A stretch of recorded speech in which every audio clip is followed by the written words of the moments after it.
তিনি মনে করতেন সন্ন্যাস জীবনে রয়েছে পদে পদে বিচ্যুতির আশঙ্কা। সেক্ষেত্রে নানা ভুলের ফাঁদে জড়িয়েও সংসার জীবনেই আধ্যাত্মিক পথে উন্নতি করা যায়, করা সম্ভব। যোগীরাজ বলেছেন, সংসার জীবন বড় কঠিন। কোনো কারণে ভুল করলেও সংসারীর ক্ষমা আছে, কিন্তু সন্ন্যাসীর ক্ষমা নেই।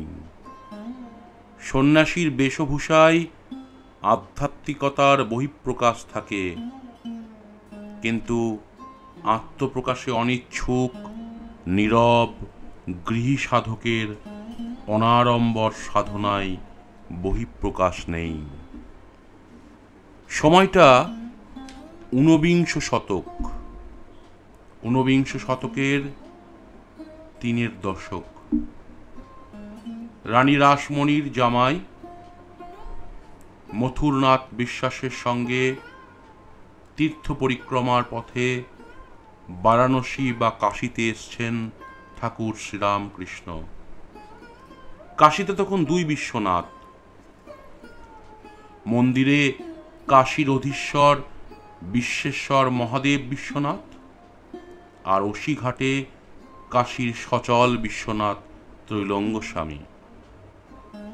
শ্রীরামকৃষ্ণদেব দেখা করতে এলেন ত্রৈলঙ্গ স্বামীর সঙ্গে।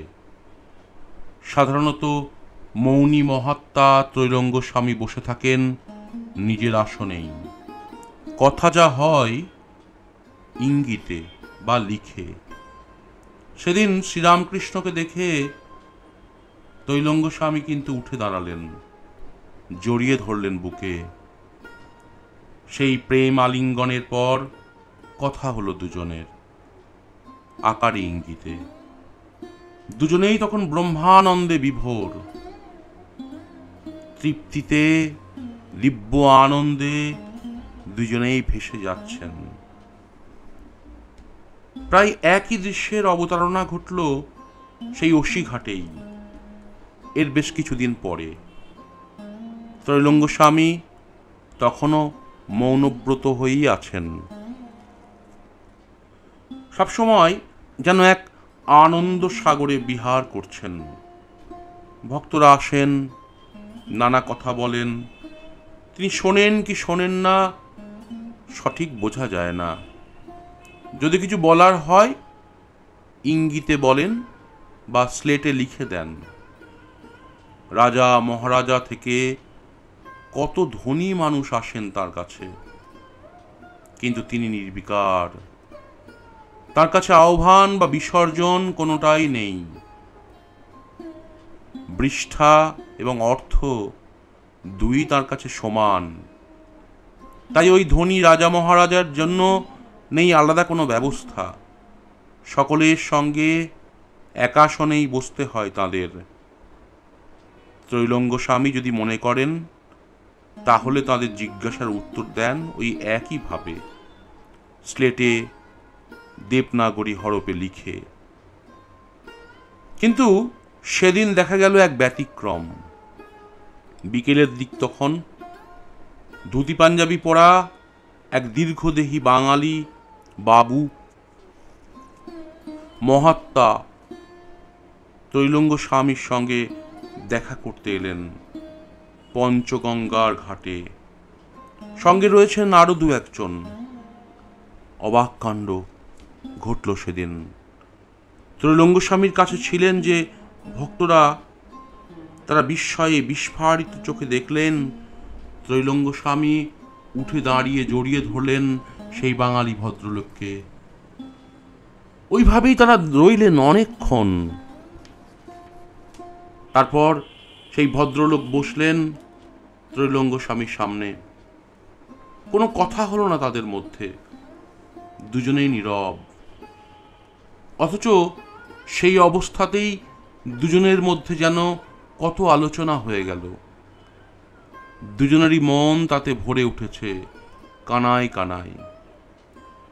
দুজনেরই চোখ মুখ দিয়ে ঝরে পড়ছে অলৌকিক দিব্য কোনো তৃপ্তির অপার দ্যুতি।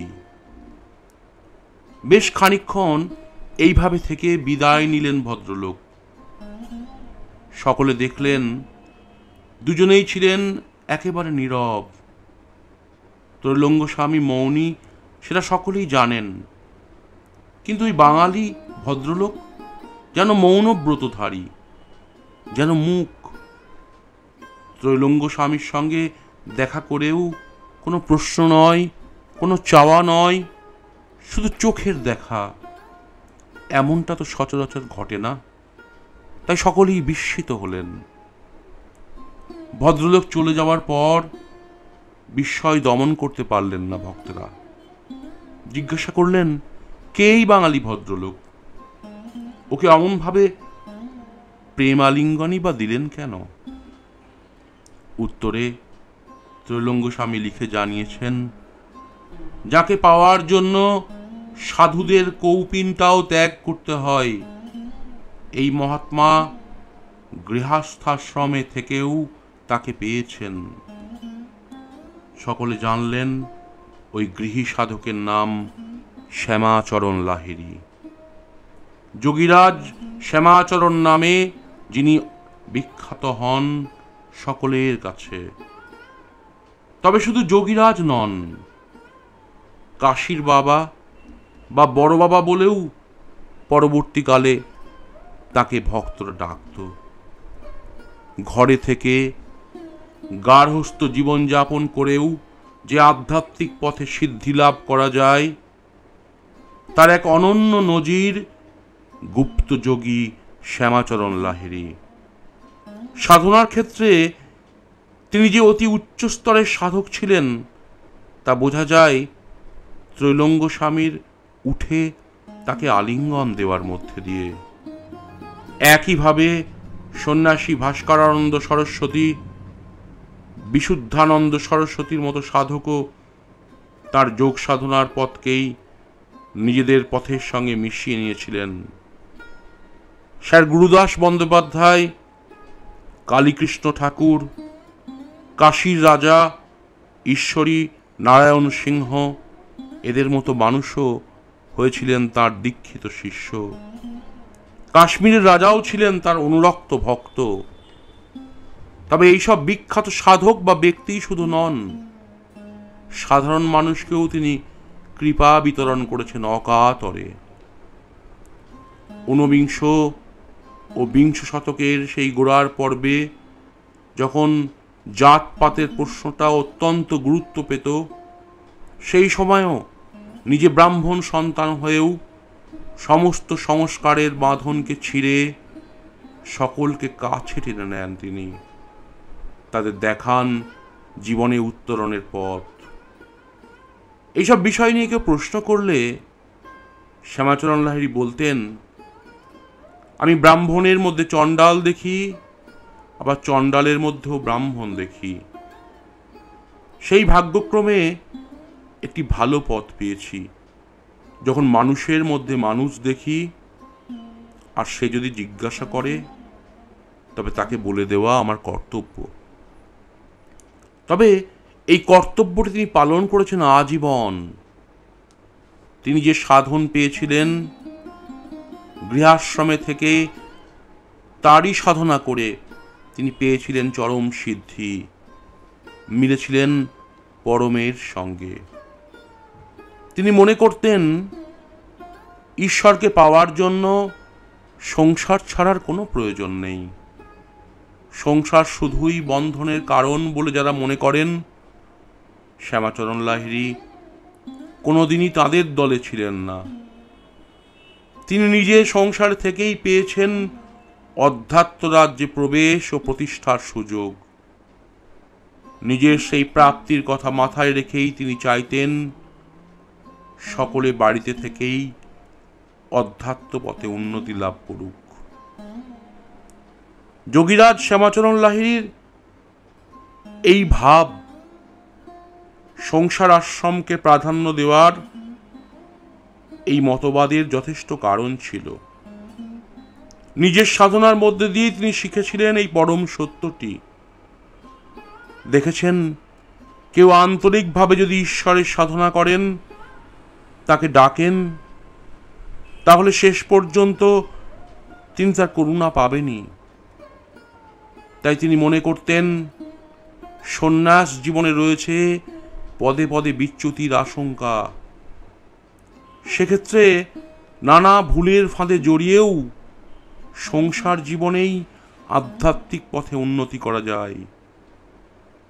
তার কথায় সংসার জীবন বড় কঠিন। কোনো কারণে ভুল করলেও সংসারীর ক্ষমা আছে, কিন্তু সন্ন্যাসীর ক্ষমা নেই। সন্ন্যাসীর বেশভূষায় আধ্যাত্মিকতার বহিঃপ্রকাশ থাকে, কিন্তু আত্মপ্রকাশে অনিচ্ছুক নীরব গৃহী সাধকের অনাড়ম্বর সাধনায় বহিঃপ্রকাশ নেই। সোজা কথায় সাকার বা নিরাকার পূজা অর্চনা বা যোগ সাধনা নয়, তাকে পেতে হলে আন্তরিক হতে হবে, দৃঢ় বিশ্বাসী হতে হবে, নিঃস্বার্থভাবে আত্মনিবেদন করতে হবে। তবেই সাধন যে পথেই হোক শেষ পর্যন্ত তার করুণা পাওয়া যায়, তার সঙ্গে যুক্ত হওয়া যায়। বড় বিচিত্র এই যোগীরাজ শ্যামাচরণ লাহিড়ীর জীবন কথা। তিনি জন্মেছিলেন জমিদারের ঘরে, কৃষ্ণনগরের ঘূর্ণিতে, কিন্তু 5 বছর বয়সেই মাকে হারান। বাবা গৌরীমোহন লাহিড়ী, মা ছিলেন মুক্তকেশী। 1828 খ্রিস্টাব্দের 30 সেপ্টেম্বর শ্যামাচরণ লাহিড়ীর জন্ম। শ্যামাচরণ যখন শিশু, সেই সময় গৌরমোহন কাশীতে চলে আসেন। তাই কৃষ্ণনগরের ঘূর্ণি নয়, কাশীই হয় তার আবাস। কাশীর গুরুরেশ্বরে জয়নারায়ণ ইংরাজি স্কুলে ভর্তি করে দেন শ্যামাচরণকে। ভূকৈলাসের রাজা জয়নারায়ণ ঘোষাল এই স্কুলটি প্রতিষ্ঠা করেন। অনেকের ধারণা এটি কাশীর প্রাচীনতম স্কুল। শ্যামাচরণ ছিলেন মেধাবী। 12 বছর বয়সে তিনি ভর্তি হন সরকারি সংস্কৃত কলেজের স্কুলে। 1848 পর্যন্ত 8 বছর ওই স্কুলেই পড়াশোনা করেন তিনি। ইংরাজি, বাংলা, উর্দু, হিন্দি এবং ফরাসি ভাষায় দক্ষ ছিলেন শ্যামাচরণ। শিখেছিলেন সংস্কৃত। বেদ উপনিষদ অধ্যয়ন করেছিলেন। জমিদারের ছেলে হলেও নানা কারণে সেই জমিদারি তাদের হাতছাড়া হয়ে যায়। ফলে আর্থিক অনটন একটা ছিলই। তাছাড়া বাবারও বয়স হয়েছে। তাই 1891 খ্রিস্টাব্দে 23 বছর বয়সে সরকারি পূর্ত দপ্তরে করণিকের চাকরি নিয়ে তিনি চলে যান গাজীপুরে। পরের বছরই বদলি হন কাশীতে, আর সেই বছরই হলেন পিতৃহারা। ভাইদের সঙ্গে পারিবারিক বিবাদের ফলে সব কিছু ছেড়ে তিনি কাশীর সীমন চৌহাট্টায় ভাড়া বাড়ি নিয়ে চলে যান। চাকরির সামান্য টাকায় সংসার চলে না বলে এই সময় তিনি ছাত্র পড়ানো শুরু করেন। নেপালের রাজ পরিবার, কাশীর রাজ পরিবারে গৃহশিক্ষকের কাজ করতে থাকেন তিনি। 1868 খ্রিস্টাব্দ শ্যামাচরণকে এবার বদলি করা হয় রানীক্ষেতে। আর সেখানেই ঘটল এক অলৌকিক ঘটনা। নভেম্বর মাসে তিনি রানীক্ষেতে বদলি হয়ে আসেন। সেদিন কয়েকজন চাপরাশির সঙ্গে অফিসের টাকা পয়সা নিয়ে তিনি আসছেন। এমন সময় পাহাড়ের চূড়া থেকে কে যেন তার নাম ধরে ডাকেন, শ্যামাচরণ, শ্যামাচরণ, ঠায়রো, দাঁড়াও। শ্যামাচরণ থমকে দাঁড়ান। দেখেন পাহাড় থেকে নেমে আসছেন দীর্ঘদেহী এক সন্ন্যাসী। তিনি ডাকলেন তাকে। প্রথমটা শ্যামাচরণ একটু ভয় পেয়েই যান। সঙ্গে সরকারি টাকা রয়েছে, ডাকাত নয়তো। সঙ্গীরা হয়তো আড়ালে লুকিয়ে রয়েছে, এখনই ঝাঁপিয়ে পড়বে, লুটে নেবে টাকা। কিন্তু সন্ন্যাসী তার নাম জানল কি করে? একটু ধন্দে পড়লেন তিনি, তবু একটু সতর্ক হলেন। ততক্ষণে নেমে এসেছেন সন্ন্যাসী। বললেন, কি ভয় পেয়েছ? ভয় নেই, আমি জানতাম তুমি এই পথেই আসবে, তাই এখানেই তোমার জন্য অপেক্ষা করছিলাম, তোমার সঙ্গে কথা আছে। শ্যামাচরণ বললেন, বলুন। এখন নয়, তুমি তাড়াতাড়ি অফিসের কাজ সেরে চলে এসো আমার আস্তানায়, সেখানেই কথা হবে। এখন যাও অফিসে। শ্যামাচরণ অফিসে এসে তাড়াতাড়ি কাজ সেরে রওনা হন সাধুর আস্তানার দিকে। মনে নানা প্রশ্ন, তবু একটা ঘোরের মধ্যে চলেছেন তিনি।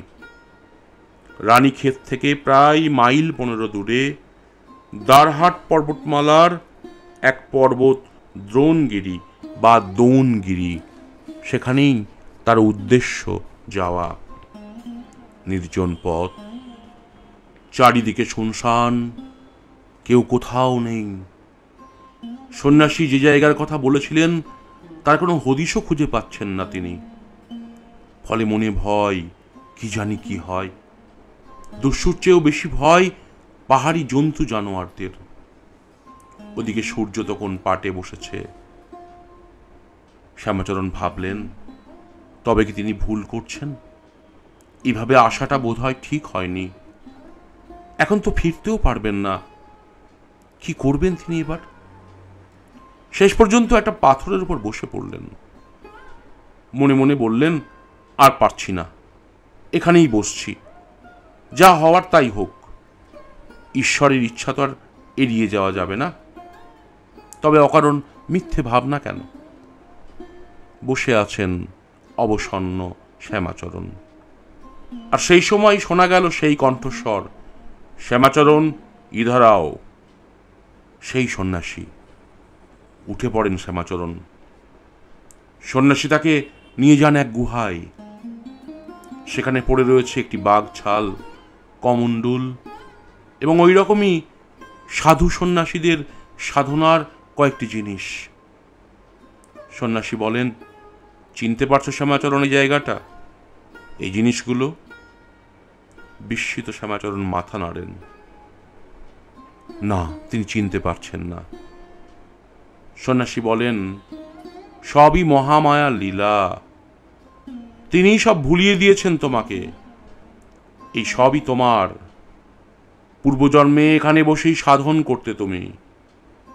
সাধনা করতে করতেই তোমার জীবনাবসান হয়।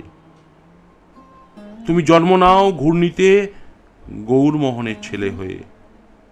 আমি এসব রেখে দিয়েছি যত্ন করে। এবার দেখো তো আর একবার ভালো করে। বলতে বলতেই সন্ন্যাসী স্পর্শ করে দিলেন শ্যামাচরণকে। যেন এক তীব্র বিদ্যুৎ প্রবাহ ঘটে গেল।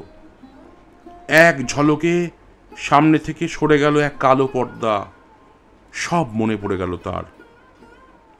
তিনি দেখছেন তখন পূর্বজন্মের তাকেই।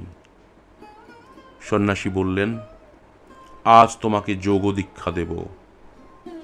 আর 40 বছর আমি অপেক্ষা করছি শুধু এই দিনটির জন্য। যোগ দীক্ষা দিলেন। শ্যামাচরণ ডুবে গেলেন অপার্থিব এক আলোকধারায়। গভীর থেকে গভীরতর হলো ধ্যান। ক্রমে আকাশ রাঙা হয়ে উঠল। ভোরের সূর্য। জয় শিব শম্ভু, হর হর মহাদেব জয়ধ্বনির মধ্যে ভাঙল তার ধ্যান। গুরু বাবাজি মহারাজ বললেন, এখন যাও তুমি কাজে, কাজের পর আবার এসো। গুরু নির্দেশিত পথে চলতে থাকলো সাধনা। পূর্বজন্মের কঠোর সাধনার মধ্যেই এবার কয়েকদিনের সাধনাতেই পৌঁছে গেলেন তিনি সাধন রাজ্যের অতি উচ্চ এক স্থানে। শ্যামাচরণ তখন চান গুরুর কাছ থেকে আরো কঠোর সাধনায় মগ্ন হতে। বলেন, বাবাজি, আমাকে আরো কঠোর যোগ সাধনার পথ দেখান। বাবাজি মহারাজ বললেন, তা তো হবার নয়। এবার তোমাকে ফিরে যেতে হবে সংসারেই, অবতীর্ণ হতে হবে লোকগুরুর ভূমিকায়। সংসার থেকে সংসারী মানুষকে দেখাবে মুক্তির পথ। এর জন্য তুমি প্রতিশ্রুতিবদ্ধ। শ্যামাচরণ, সংসারকে ত্যাগ করা যায় না। সংসারী মানুষই এই পৃথিবীকে সুন্দর করে তুলেছে। সংসারী মানুষই অব্যাহত রেখেছে ঈশ্বরের সৃষ্টির ধারা। জেনে রেখো, ঈশ্বর সাধনা শুধুই ত্যাগী সন্ন্যাসীদের জন্য নয়, সংসারীরাও সংসারে থেকেই সাধনার অধিকারী। শ্যামাচরণ তবুও আকুলভাবে তার কাছে থেকে যাবার জন্য প্রার্থনা জানান। কিন্তু বাবাজি মহারাজ বললেন, শ্যামাচরণ, সংসারী মানুষ ঈশ্বর সাধনার ব্যাপারে আজ বড় নিরুপায়। যাও, তাদের পথ দেখাও, ভয় নেই, মাঝে মাঝেই তুমি আমার দর্শন পাবে। বাবাজি মহারাজ সেখানে উপস্থিত কিছু লোককে দীক্ষা দেওয়ার নির্দেশ দিলেন শ্যামাচরণকে, হাতে কলমে শিক্ষা দিলেন। তারপর তাঁরই কথায় ওই 1868 খ্রিস্টাব্দের ডিসেম্বর মাসেই শ্যামাচরণ বদলির জন্য আয়োজন করলেন। তা মঞ্জুরও হলো। 1869 সালের 15ই জানুয়ারি রানীক্ষেত ছাড়লেন শ্যামাচরণ। এবার কর্মক্ষেত্র মির্জাপুর। শুরু হয়ে গেল লোকগুরু হিসেবে তার কাজ। মির্জাপুরের পর আরও কয়েকটি জায়গায় বদলি হয়ে তিনি এলেন দানাপুরে। এখানকার সাহেব অফিসার তাকে খুবই স্নেহ করতেন, আদর করে ডাকতেন পাগলা বাঙালি বাবু বলে। কয়েকদিন ধরে সাহেবের মন খারাপ। বিলেত থেকে খবর পেয়েছেন তার মেম সাহেব গুরুতর অসুস্থ, তার বাঁচার আশা কম। শেষ খবর পাওয়ার পর কেটে গেছে কয়েকদিন, আর কোনো খবর আসেনি। তাই সাহেব বড় উদ্বিগ্ন। সব শুনে শ্যামাচরণ এক নির্জন ঘরে গিয়ে বসলেন ধ্যানে। কিছুক্ষণ পর বাইরে এসে সাহেবকে বললেন, মেম সাহেব ভালো আছেন, চিঠি আসছে। মেম সাহেবই লিখেছেন। কি লিখেছেন তাও বলে দিলেন। শ্যামাচরণ বলে দিলেন, কিন্তু বিশ্বাস করতে পারলেন না সাহেব। কিন্তু কয়েকদিন পরেই এলো তার স্ত্রীর চিঠি। অক্ষরে অক্ষরে মিলে গেল শ্যামাচরণের কথা। সাহেব বিস্মিত হলেন, অবাক হলেন। অবাক হওয়ার অবশ্য আরো একটু বাকি ছিল। কয়েক মাস বাদেই সেই মেম সাহেব এলেন ভারতে। স্বামীর অফিসে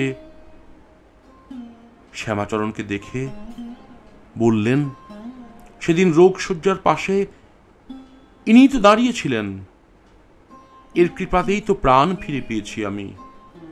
সব শুনে সাহেব বিস্মিত হলেন, পুলকিত হলেন। তার পাগলা বাঙালি বাবুর ক্ষমতায় মুগ্ধ হলেন তিনি।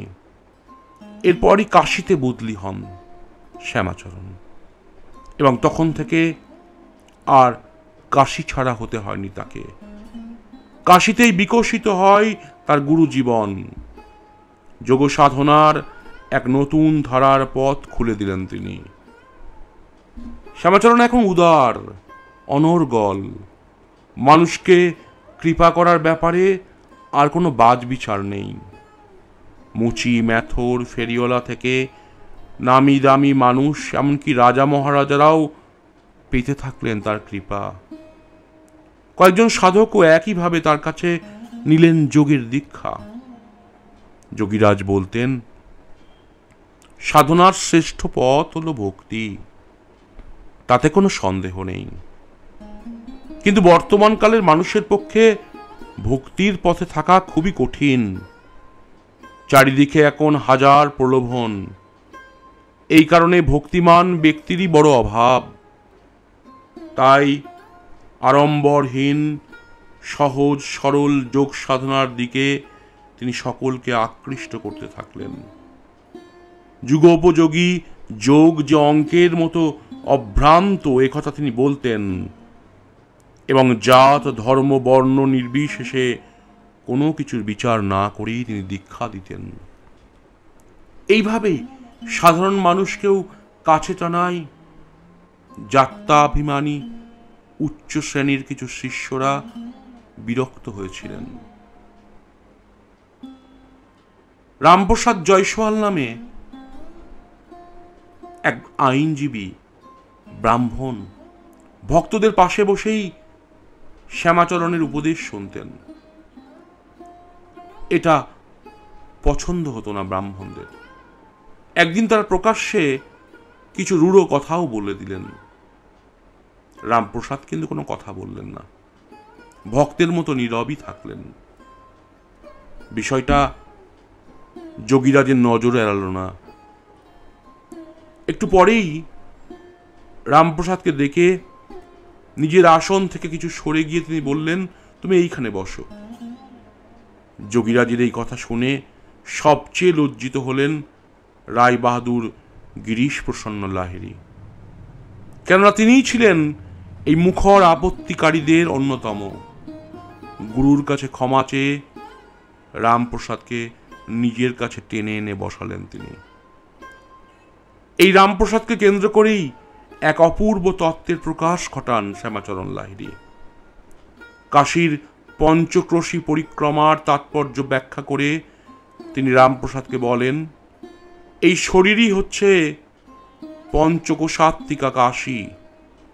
ওঙ্কার ক্রিয়ার মাধ্যমে এই পঞ্চকোষ যুক্ত দেহকে পরিক্রমা করাই হল প্রকৃত পঞ্চকোশী পরিক্রমা। এই পরিক্রমা করতে পারলে প্রাণবায়ু সহস্রারে স্মৃতি লাভ করে। বলেন, এই হল বোম তত্ত্ব বা শিব তত্ত্ব। যোগীরাজ বলেন, এক আত্মকর্মই কর্ম, বাকি সব অকর্ম। জীবিকা নির্বাহের জন্য তো কিছু কাজ করতেই হবে, তাই কর্মকে কখনো ত্যাগ করা যায় না। তিনি নিজে কামিনী কাঞ্চন ত্যাগ করেননি, কাউকে কখনো তা করতেও বলেননি। বরং বলতেন, অর্থ এবং পরমার্থ দুটোই চাই, কোনোটাই বাদ দিলে চলবে না। যারা সংসার ত্যাগ করে তারা দুর্বল। সকলের মধ্যে থেকে কর্ম করলেই তার প্রতি আসক্তি চলে যায়। ব্যাখ্যা করে তিনি বলেন, আসক্তি আসে ইচ্ছা থেকে। ইচ্ছার জন্ম চঞ্চল মনে, চঞ্চল মনের উৎপত্তি চঞ্চল প্রাণ থেকে। কিন্তু স্থির প্রাণে কোনো ঢেউ থাকে না, অর্থাৎ তখন আর মন, ইচ্ছা, আসক্তি কিছুই থাকে না। তখনও কামিনী কাঞ্চন থাকে, কিন্তু তার প্রতি ইচ্ছা বা আসক্তি না থাকায় তার কোনো বাধা সৃষ্টি করে না। তাই আত্মকর্মের দ্বারা প্রথমে ইচ্ছা বা কামনাকে নাশ করে নিতে হয়। যোগের স্বরূপ বলতে গিয়ে যোগীরাজ বলেন, সব রকম চিন্তাকে পরিত্যাগ করাকেই বলে যোগ। চিত্তের সব বৃত্তির নিরোধকে যোগ বলা হয়েছে পতঞ্জল সূত্রে। আত্মকর্মের মাধ্যমে আত্মার সঙ্গে পরমাত্মার মিলন ঘটাবার বা স্থিতিলাভের অভ্যাস ক্রিয়াকেই বলা হয় অভ্যাস যোগ। জীবের দয়ার এক নতুন ব্যাখ্যাতে তিনি বলেন, জীবের দেহ জীব নয়, তাই অন্নদান, বস্ত্রদান ইত্যাদির মাধ্যমে দেহের সেবা হয়, ঈশ্বরের সেবা হয় না। শুধু দয়া দিয়ে ভবরোগ দূর করা যায় না। সামাজিক রীতি অনুযায়ী দয়া অবশ্য করা উচিত, কিন্তু শাস্ত্র এইভাবে জীবের প্রতি দয়া দেখাতে বলেনি। প্রাণকে স্থির করতে হলে চঞ্চল প্রাণকে ধরেই তো তা করতে হবে।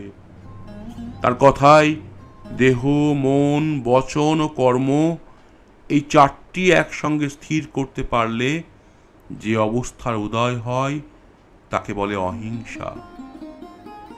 যোগক্রিয়ার বিভিন্ন স্বরূপ ব্যাখ্যা করে নানা সময় তিনি বলেছেন, ক্রিয়াই সত্য, বাকি সব মিথ্যা। ক্রিয়ার অভ্যাসেই হয় বেদপাঠ, ক্রিয়াই যজ্ঞ। এই যজ্ঞ সকলেরই করা উচিত। ক্রিয়া করো, ক্রিয়া পড়া অবস্থায় থাকো, এর বেশি আর কিচ্ছু নেই। যোগীরাজ শ্যামাচরণ বলেন, এই সংসারে কেউ পাপী নয়, কেউ পুণ্যাত্মাও নয়। কুটস্থে মন রাখলে পাপ নেই, মন না রাখলেই পাপ। তার আশ্বাস, সত্যিকারের বিশ্বাস নিয়ে যদি তোমরা আমার শরণাপন্ন হও, তাহলে যত দূরেই আমি থাকি না কেন, উপস্থিত না হয়ে উপায় কি? ক্রিয়া যে করে আমি তার কাছেই থাকি। তাই ক্রিয়াযোগী শ্যামাচরণ লাহিড়ীর জীবনের কথা, অলৌকিক ঘটনার কথা, অসংখ্য ভক্তমণ্ডলীর সঙ্গে তার আলোচনার কথা এই ছোট্ট বক্তব্যে, ছোট্ট গল্পে শেষ করা যায় না।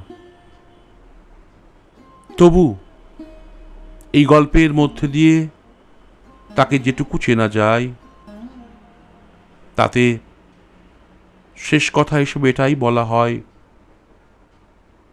যোগীরাজ শ্যামাচরণ লাহিড়ীর জয় হোক, ক্রিয়াযোগের জয় হোক।